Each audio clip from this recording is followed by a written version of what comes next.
Bruh. Underdog right now, sitting there, cheeked up on a Saturday all the way until kickoff on Sunday. So you've got 24 hours to hit this line right now. They're giving you a free square. Tua, one pass, one rushing yard, whatever it is, zero point 0.5 total yards. He goes higher than this, you are a winner on Underdog, all right? They just want to get you on the platform. They want you playing. They want you having fun. We're all having fun in this economy, right? Right?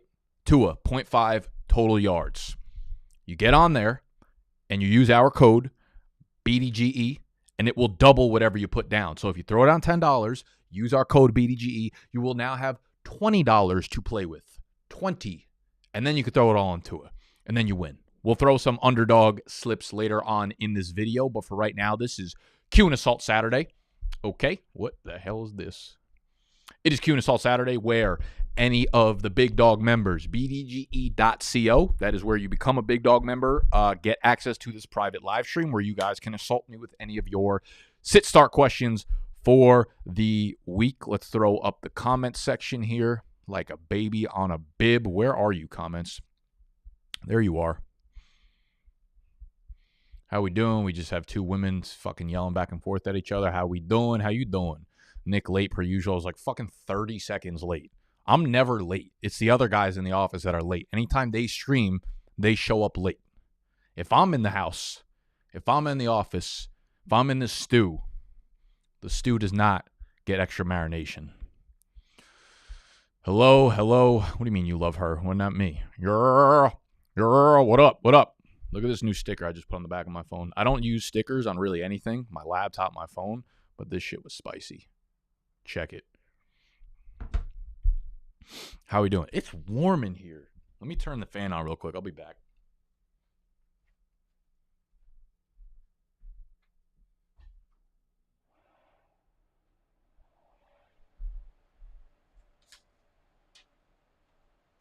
Woo! No big deal. It's just the government sending me fucking audit papers and shit. I ain't doing that. We ain't doing it. All right, what's up? You guys get to ask me questions. Throw them at me. Yell them. Good afternoon, Nick. Good afternoon. Got a few questions for you. Ask away. Should we start off with Jonathan Taylor and Cooper Kupp? Here, let's talk about this for a second before we get in, because I have a feeling we'll probably get a lot of questions, so let's just address this right now. If someone wants to timestamp this in the chat right now, that would be phenomenal, so I could throw it in the description afterwards as well as in the comment section. So Jonathan Taylor, Cooper Kupp, let's talk about it. JT got hit with that bag, signs 3 years. I think it was like 42, 26 million guaranteed. So he's locked up with Indy for the majority of Anthony Richardson's rookie contract. So they're saying, hey, let's just give him the money right now. Let's let the offense pop for the next few years and see where we are once Anthony Richardson is 24, 25 years old. And then we can go from there. And JT will probably be on his next contract, and they'll get rid of him at that point. But they'll worry about that down the line. So he gets the contract longer-ish term, but he'll walk away 3 years later with at least $30 million in the bank account. So good for him. Shout out to Jonathan Taylor. Shout out to anyone who drafted him in the dynasty startup at the end of the third round, a.k.a. shout out to me. But for this week, we're in week 5. Cooper Kupp is back from IR. Jonathan Taylor is back from IR. Here's the way I'm looking at both of them. I think the majority of leagues, the majority of people that own these players in the majority of leagues will likely have to put them into their lineup. You probably don't have a lot of better options. With that being said, I do think there are a lot of better options than most of them. So Jonathan Taylor, here's how I'm looking at it. He's coming back. They play Tennessee. That is objectively a very tough defense to run against. I'm not as concerned with the matchup as I am with the workload that he's going to get. I think they're going to ease him back into it. Is there a chance that he breaks off a big run play? Yes, probably unlikely, but possible. I think there's a chance he maybe gets something big going in the passing game. And there's always a chance that he gets a carry on the goal line. I think Jonathan Taylor's upside in this game is likely based on his workload and based on the goal line big play ability, probably somewhere in like the 12 to 13 fantasy point range. And what's the likelihood of that happening? Not super high, but I think he'll probably give you somewhere from like 8 to 12 fantasy points in this one, half PPR-ish. So he's a player you can throw into your lineups. He's a player that I'm not super confident having in, but, it's a heavy bye week right now, right? So the teams that are on bye for week 5 are teams with a lot of really good players, right? We have the Browns, we have the Chargers, we have the Seahawks, and we have the Buccaneers. So between those 4 teams, you have, 12 to 15 fantasy relevant players, meaning you might need to use someone like JT. Like 10 points in your flex spot is not unusable whatsoever, right? So JT is someone you can get into your lineup. I wouldn't be overly indulgent in him. Like, you're not playing him in DFS and all that kind of stuff. I think you could safely project him to be somewhere in that 8 to 12 fantasy point range. Cooper Kupp, I think he's a lot riskier, but I actually think he can have way more upside than Jonathan Taylor. If Kupp came out and ripped off against the Philadelphia Eagles, who are a team that you could definitely pass against, they're a much stiffer run defense. They got that stiff D against the run. Pause. You could throw against them. Cooper Kupp and Puka are going to be something fun to watch for a while. That being said, I don't know if Cooper Kupp is 100%. I don't know if I believe that he's 100%. I also do think there's a chance that he comes out and goes like 7 for 75 and a touchdown. That really wouldn't surprise me. It would shock me if he has like a Puka game right now where he goes 11 for 150 and a touchdown. I think the ceiling is much lower for Kupp, but I do think he has a chance of far outscoring a guy like Jonathan Taylor. But I do think the re-injury risk is there. I think there's a chance he re-aggravates it. I do think there's a chance they put him on a slighter snap count. But I also think, like, opposite of the running back position with JT, like, if you're on a snap count for a running back, it is really difficult to rack up fantasy points. But you could be on a snap count for a receiver and still have a very high rate of targets per route run, which is what could absolutely happen with Cooper Kupp. So I'm for sure getting Cooper Kupp into my lineup. I'm looking at him as probably more of like a, in that wide receiver 16 to 20 range-ish. Puka is for sure in your lineup. Puka is still a top 10 guy for me. We'll see, what that sentiment feels like after the game. We'll have a lot more knowledge come tomorrow. But I feel really comfortable with both of them in my lineup. I'm just tempering expectations a little bit. There's a chance you have a team with 3 dudes that you'd feel more comfortable starting over Cooper Kupp, but I think for the most part, unless you have like 3 top 12 or top 15 options, Cooper Kupp almost definitely needs to be in your lineup. That's the way I'm looking at those 2 guys who I'm assuming will make up a very large majority of the questions this week. No you. Stardom, JT, and Kupp.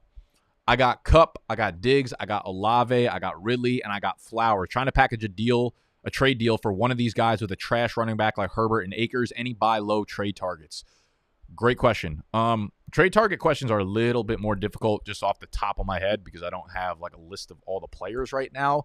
I think Herbert's a dude that can get like a decent amount of trade value just based on the fact of his workload recently and how good the Chicago Bears have been playing. So if I'm going to package one of those receivers with like a Herbert, if you want to package him with Ridley, depending on how he plays, I think Jacksonville can have a nice game against Buffalo tomorrow in London because they've been there now for like 2 weeks, and Buffalo's down a few of their playmakers on defense, Greg Rousseau and Tre'Davious White, etc. So if we're trying to package him for, I don't know what position you need. I'm assuming you're looking for a running back maybe based on that. If ETN struggles again, that's a player I would look to try to scoop up. I could see Kyren Williams being a really good trade target for you, though, because Kyren Williams will probably struggle against Philadelphia tomorrow.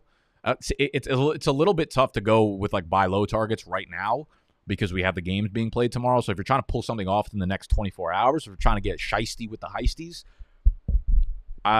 it's a little bit more difficult. But I could imagine Kyren Williams having a struggling day against Philly, but I am still fully bought into him being their workhorse running back. So maybe you wait after that game happens. See what else. Brian Robinson, I think, is a nice buy low opportunity based on the fact that he didn't really do much on Thursday night against Chicago.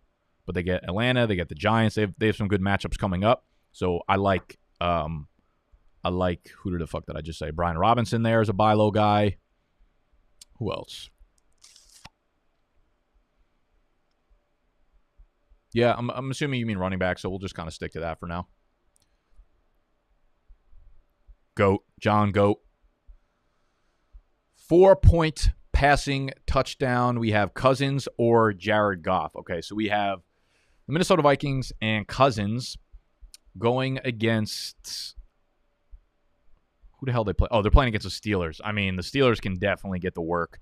Detroit playing against the Panthers, but they are without Amon-Ra St. Brown. They are without, or maybe not without, but they are playing against, or they might be playing with a limited Jahmyr Gibbs. I think just based on the way that Cousins has been slinging the ball, I am super fine playing Kirk Cousins there. Carolina, low-key, I think because of the pace of the game, they do not allow a ton of points to the quarterbacks.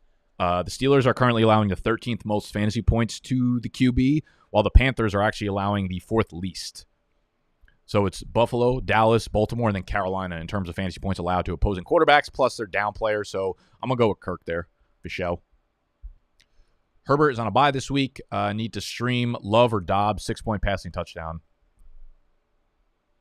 You mean? Oh, I thought you meant fucking Romeo Dobbs. So we have Jordan Love playing against their 1.5-point dogs against the Raiders. That's a great matchup Monday night. And then you have the Cardinals, Josh Dobbs against the Bengals. I actually think this is a low-key good game for the Bengals. I think they bounce back a little bit heavily here. I would play. I would play Jordan Love. I think with his team back at full strength, I think we see a nice little performance from him, a nice floor performance. High floor. So I'm going to go Love there. 14-team half PPR from John Flexbot Dobbs. I have C. Watson, wide receiver 2, Tutu, or Mike Wilson.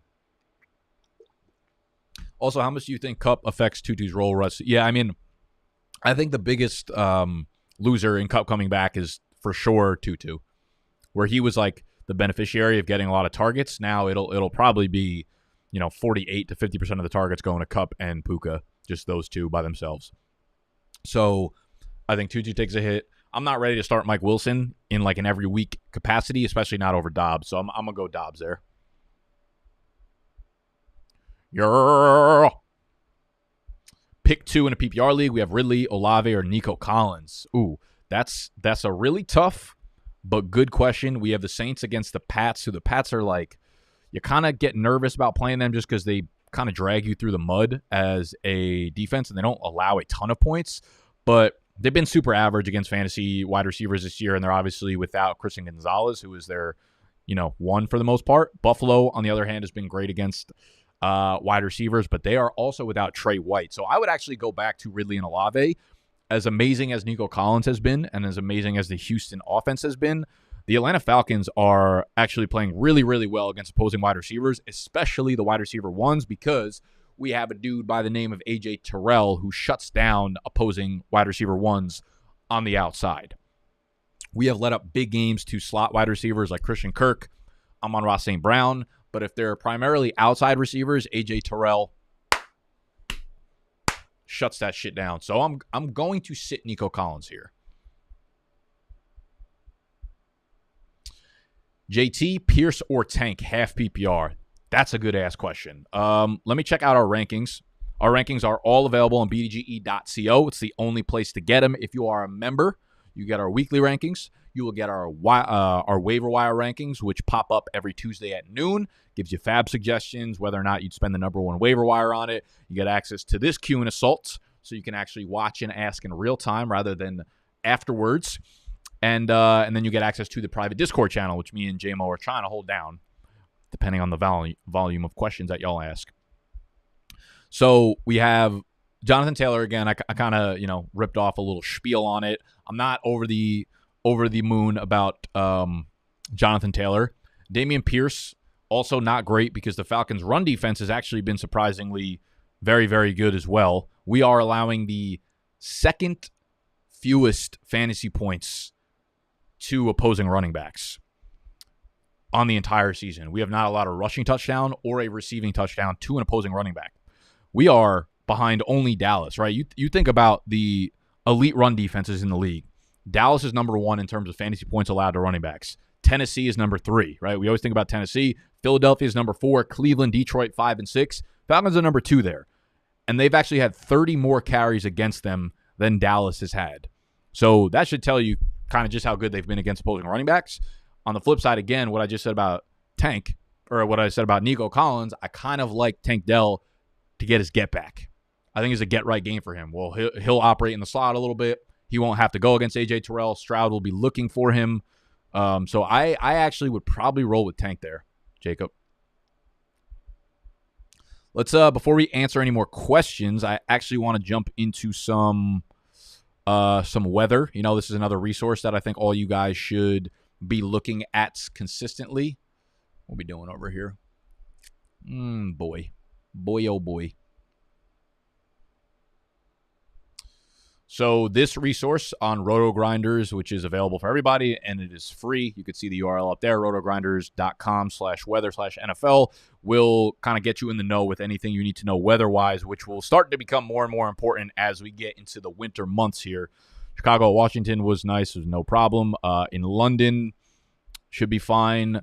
The only two games to be noteworthy for as it pertains to weather is the Saints at New England. We have sustained winds around 10 to 15 miles an hour with gusts a little bit higher.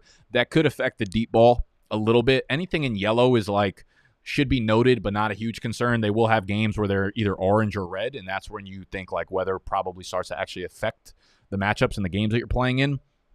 Baltimore at Pittsburgh, sustained winds around 15 miles an hour, gusts 25 to 30. That is something that I think to keep in mind. This should already be a low-scoring game. This is not a game where I expect the passing attack to really be humming. So probably more rushes for Lamar, probably more low A-dot throws for Zay Flowers, who's probably going to be a really nice PPR play. But Pittsburgh passing offense probably won't get much going here with a banged-up Kenny Pickett, and he is just banged up mentally to begin with. So, nothing too concerning on the weather front today, though. Let's get Bike to the full screen. Mr. Influence. Half PPR, one wide receiver, two flex. We've got Dobbs, Sutton, Flowers, Michael Wilson, Pierce, JT. All right, so we need one wide receiver. I think Dobbs is probably my guy there. Sutton I don't feel comfortable with really in any sort of capacity, especially against the Jets defense. So I will say Dobbs there. I also really like Zay Flowers. So Zay Flowers will probably be my 2. I think he's going to rip up the Steelers defense. Hopefully we get him back into the end zone. So I will go Dobbs. I will go Flowers. And we've got to choose between I'm probably sitting Sutton. I want to throw Michael Wilson back in there, but again, I feel like I need to see multiple big strings of games for me to start feeling comfortable with his role and his production realistically. So I think I'm probably going to sit Mike Wilson, and I'm probably going to sit Sutton, and I'm choosing between the two running backs.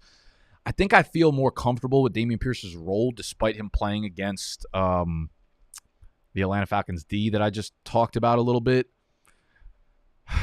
I think that's probably the best I could do for you is narrow it down to Pierce and JT, and I feel more comfortable with Pierce's role. But if you feel like JT can kind of bust out at any point, I would definitely go Dobbs. I would go Flowers, and then I would maybe flip a coin between Pierce and JT. Unless you want to say fucking go Mike Wilson, I'm always down for that shit. Brock or CJ, I have Ayuk for the stack. Ooh, that's nice, and half PPR for flex. Pierce, Addison, or Tank. So we had something similar before. I would go Tank over Pierce. And then, I guess the Vikings playing against the Chiefs, that's a really good matchup for Addison. But Addison's still not really playing that full-time role yet. So I don't know if I don't feel comfortable with Addison in my lineup over Tank. So we'll start backwards, go with Tank first. And we got Brock or CJ.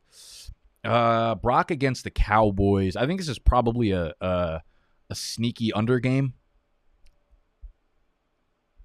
despite there being a lot of hype behind it. I think Brock's been fantastic, but I do think he struggled a little bit through the air against really good defenses, which is obviously what the Cowboys are. They're without Diggs, so that knocks them down a little bit. CJ against the Falcons is a tough matchup as well. Really close. I think I'm probably going to ride the hot hand in CJ, man.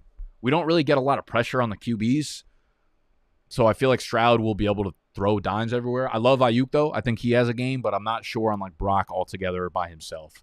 So I think I'd go CJ. I think I'd go Ayuk, and I'd go Tank there. Can't believe I'm asking this, but 5-point passing touchdown, Jimmy G, Burrow, or Ritter. All right, enough. Enough of that shit. Don't ever throw Ritter in a question for me again. Understood? Do we understand? We got Burrow. We've got Jimmy G. Kind of like how Jimmy G's been playing.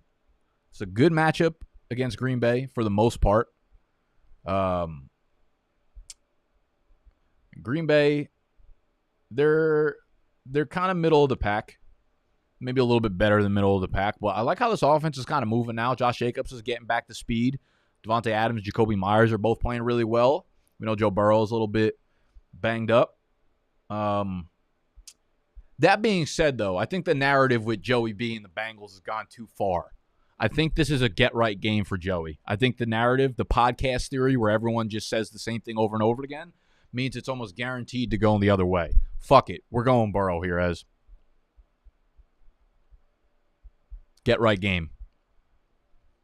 Full PPR, one flex, Pickens, Moss, Akers, Zay Jones. Is Zay Jones playing? Let me look this up. My initial reaction is definitely no to George Pickens because I don't think that passing game is going to work. Not with the weather and not with Pickett banged up. And Marlon Humphrey's also back this week. And then we have Zach Moss splitting work with JT, who I think low-key is not terrible. Akers is the two pretty far behind Madison. So, like, if all these dudes are healthy, Zay Jones would definitely be my favorite play. I just don't know what his fucking deal is right now.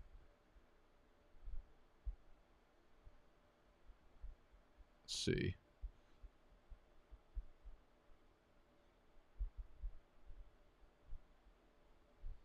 Zay Jones looks set to play versus the Bills. I'm kind of weary about that, but I don't really feel strongly about any of the other options. I think tentatively I would play Zay, I guess.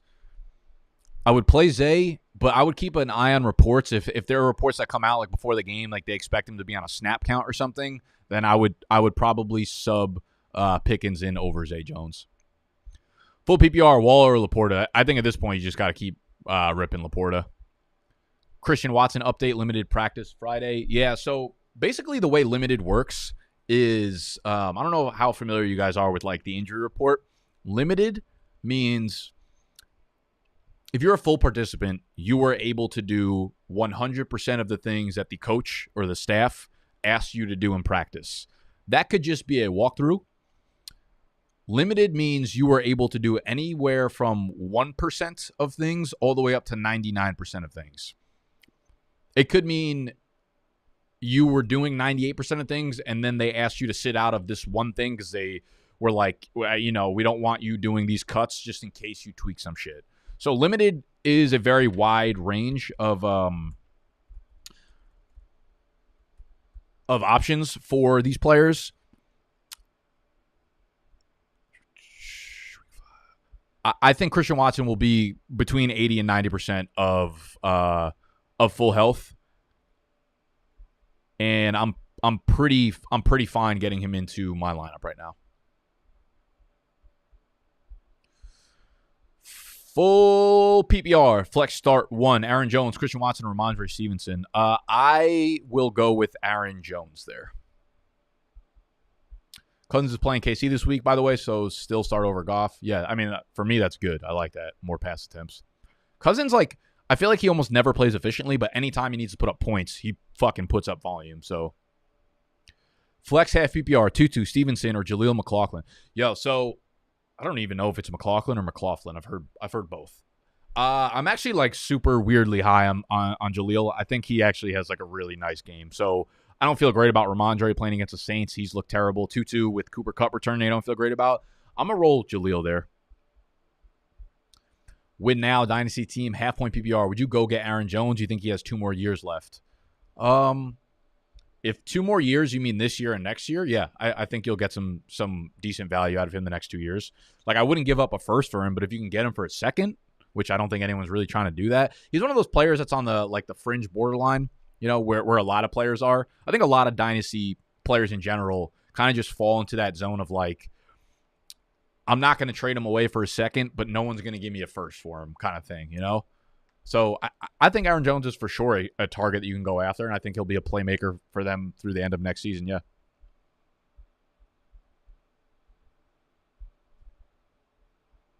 I don't care. I don't care. I've watched Desmond Ridder play. I'm out, as. Full PPR, one running back. Would you play Jaleel McLaughlin over Pierce if Javonte does not play? Yes, I would. I would.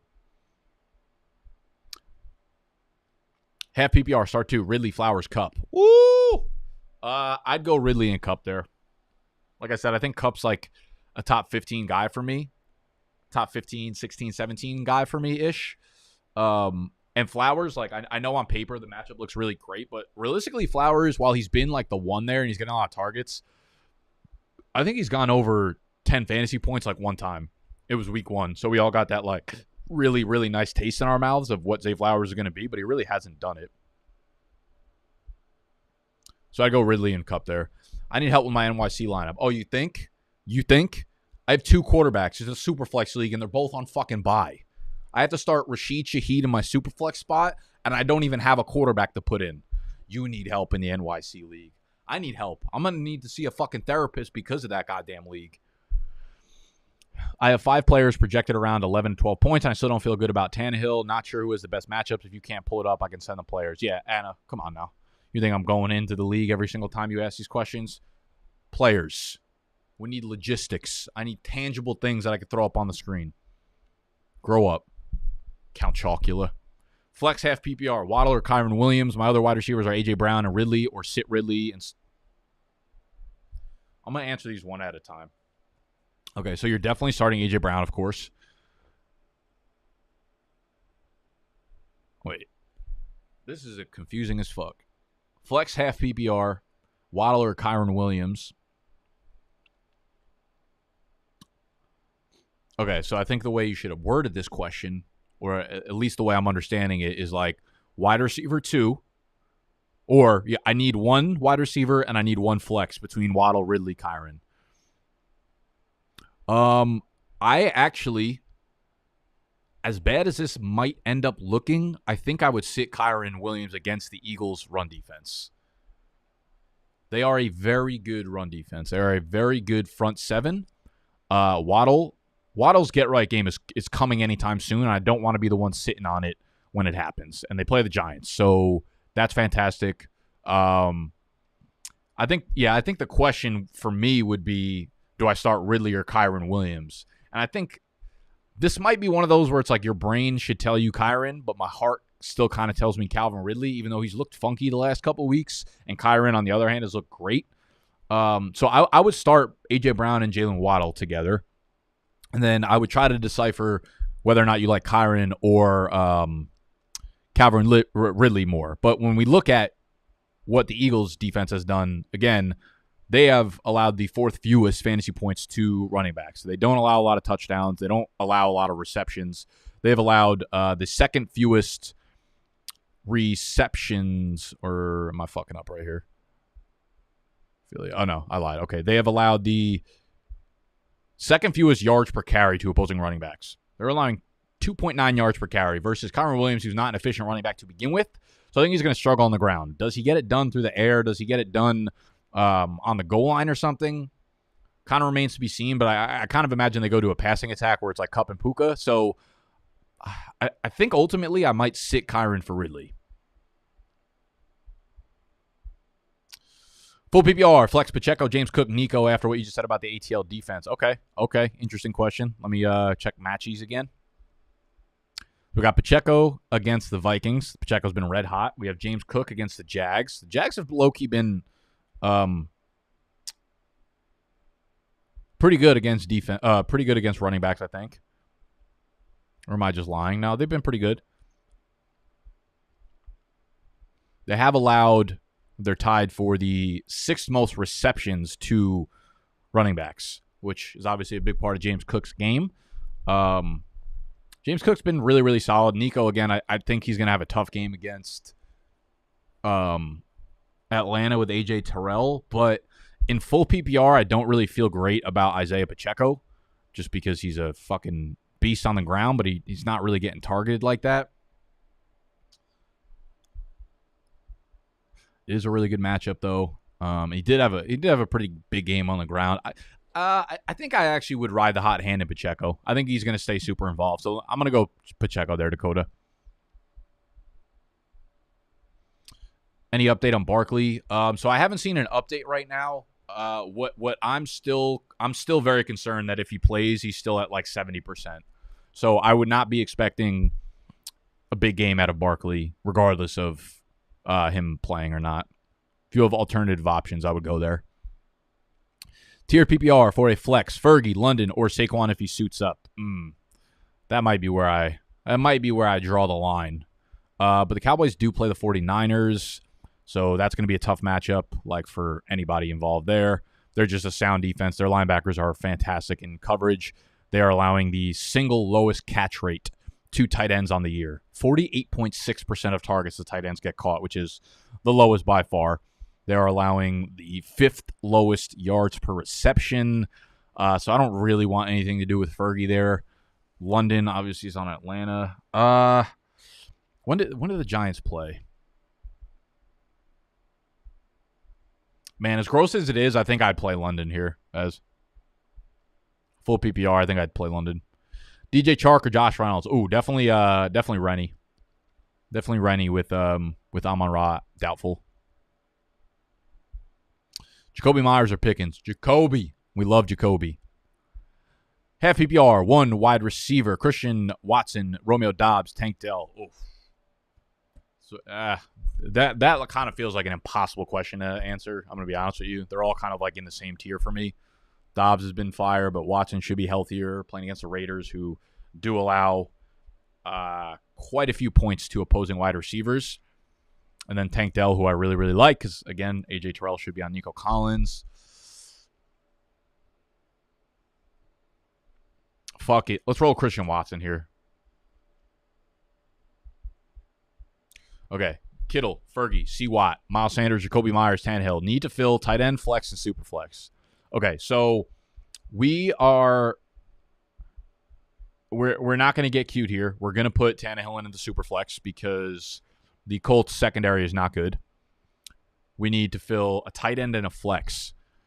So we need to pick between Kittle and Fergie. Again, Fergie going against the Niners, don't love it. I mean, Kittle against the Cowboys is obviously not tremendous either, but like if we're just going to say both matchups are bad, which actually the Cowboys aren't great against opposing tight ends, I'm just going to break the tiebreaker with George Kittle.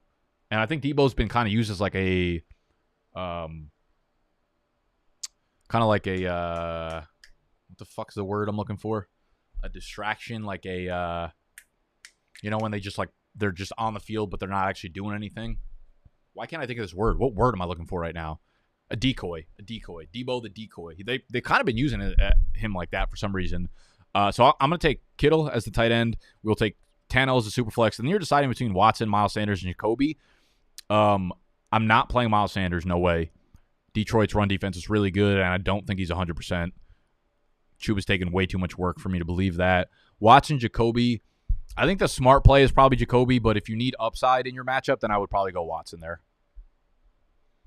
Do you think at any point Cam Akers breaks out in Minnesota and possibly become RB1, or is he droppable? I'd probably hold on for like one more week and see what happens, but I think Madison's probably – I don't think – here's the thing. I don't think it's Madison's job to lose. I don't know if we ever get to a point where they're like, we want to see what we have in Akers unless Madison plays really poorly, which is definitely in the range of outcomes, but I also think it's probably just going to be a committee at that point, best case scenario. So I'd hold on to Akers maybe for like another week or two, but I think there's a real chance he for sure becomes droppable semi soon. I don't know if this is a wild question, but Michael Wilson or D-Hop? No, I think it's a valid question, but I do think I'd start D-Hop this week. I really like the matchup against the Colts. The Colts have given up huge points to opposing wide receiver ones, and Treylon Burks is out, so I would go and their run D is really good, so it's probably going to be like a run D, pass D funnel kind of. So I would go D-Hop here, but I don't think it's wild. Aaron Jones, Achan, JT, pull PPR, bench one. I'm benching JT there for sure. Achan is like a must start every week going forward, and I just like Aaron Jones, and I think he's going to be more plentiful in volume relative to JT right now. We definitely want to see it from JT before we have to. Like, I'm starting JT in a league, but it's like JT versus fucking some like wide receiver 4. But you have Aaron Jones, so I'm definitely taking Aaron Jones there. Jacob. McLaughlin over Stevenson this week, half PPR. Yeah, I think I would do that. I think I would play Jaleel over Stevenson. There's something in me telling me that Jaleel's going to have a big game. I just feel it. Feel it in my fucking plums. Oh, T. Higgins officially ruled out for week 5.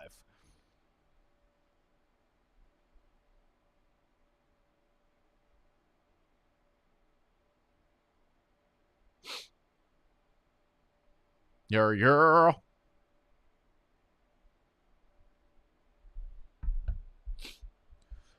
Half PPR, one side and Fergie or Hurst. All right, I don't think I'd go as far as saying I want to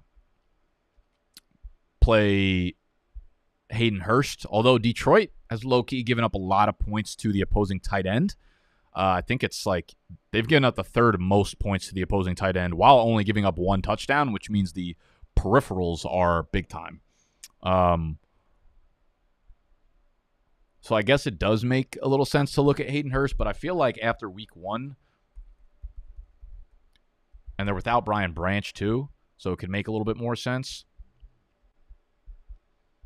But week 1, bro, he went 5 for 41. Since then, 3 for 20, 1 for 11, 1 for 7. I feel like I